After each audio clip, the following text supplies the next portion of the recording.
Varahi silks వారి grand festive celebrations పొందండి 10,000 రూపాయలు ఆపై కొనుగోలుపై బంగారు నాణెం ఉచితంగా. సంక్రాంతి సంబరాల్లో మొదటిది భోగి. తెల్లవారుజామునే వేసే భోగి మంటలు చలిని పోగొట్టడమే కాదు, మనలోని చెడును కూడా కాల్చివేస్తాయని నమ్మకం. పాత సామాన్లు పారేయటం, పాత ఆలోచనలు వదిలివేయటం, ఇదే భోగి సందేశం. అయితే ఈ మధ్య కాలంలో భోగి మంటల పేరుతో మనం చేస్తున్న కొన్ని పనులు మనకి తెలియకుండానే మన వంశాభివృద్ధిని దెబ్బతీస్తున్నాయంటే మీరు నమ్ముతారా? అవును, భోగి మంటల్లో కొన్ని వస్తువులు వేయటం వల్ల శాస్త్రం ప్రకారం భారీ దోషాలు చుట్టుకుంటాయి. భోగి మంటల్లో 6 వస్తువులు అస్సలు వేయకూడదట. వేస్తే ఏమవుతుంది అన్న భయంకర నిజాలు ఈ వీడియోలో మీకు చెప్పే ప్రయత్నం చేస్తాను. మొదటిది, మనం అస్సలు చేయకూడని తప్పు, చనిపోయిన వారి బట్టలను లేదా దీర్ఘకాలంగా జబ్బుతో బాధపడుతున్న వారి బట్టలను భోగి మంటల్లో వేయటం. మీరు వాటిని పారేయాలని అనుకోవడంలో తప్పు లేదు. బట్ పవిత్రమైన మంటల్లో వేయటం వల్ల ఆ బట్టల్లో ఉండే ప్రతికూల శక్తి గాల్లో కలిసి పితృదోషాలకు కారణమవుతుంది. ఆ పొగ పీల్చిన వారి ఆరోగ్యం క్షీణించే ప్రమాదం ఉందని పెద్దలు హెచ్చరిస్తూ ఉన్నారు. ఇక రెండోది, పాత చెప్పులు, బెల్టులు, తోలు సంచులు. ఈ కాలంలో చాలామంది పాత తోలు వస్తువులను మంటల్లో పడేస్తున్నారు.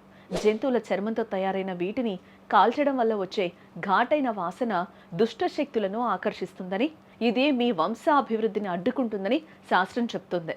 ఇక మూడవది, పండ్లు లేదా కాయలు కాసే చెట్ల కొమ్మలను పచ్చిగా ఉన్నప్పుడే నరికి కాల్చటం. ముఖ్యంగా రావి, మర్రి, జువ్వి వంటి దేవతా వృక్షాల కొమ్మలను కాల్చడం అంటే సాక్షాత్తు దైవాన్ని అవమానించడమే. ఇలా చేయటం వల్ల వంశోద్ధారకులకు గండం ఏర్పడే అవకాశం ఉంది. ఇక నాలుగవది, టైర్లు మరియు ప్లాస్టిక్ కవర్లు. లక్ష్మీదేవి ఎప్పుడు స్వచ్ఛమైన గాలి, వెలుతురు ఉన్న చోటే నిలుస్తుంది.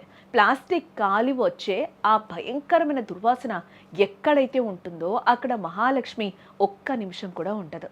దీనివల్ల ఆరోగ్యం పాడవడమే కాకుండా ఆర్థిక కష్టాలు కూడా మొదలవుతాయి.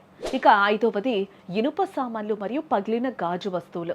లోహాలు అగ్నిలో కరగవు సరిగదా, అవి ఒక రకమైన ప్రతికూల తరంగాలను విడుదల చేస్తాయి. దీనివల్ల ఇంట్లో అనవసరమైన మనస్పర్ధలు, ఆస్తి తగాదాలు వచ్చే అవకాశం ఉంది.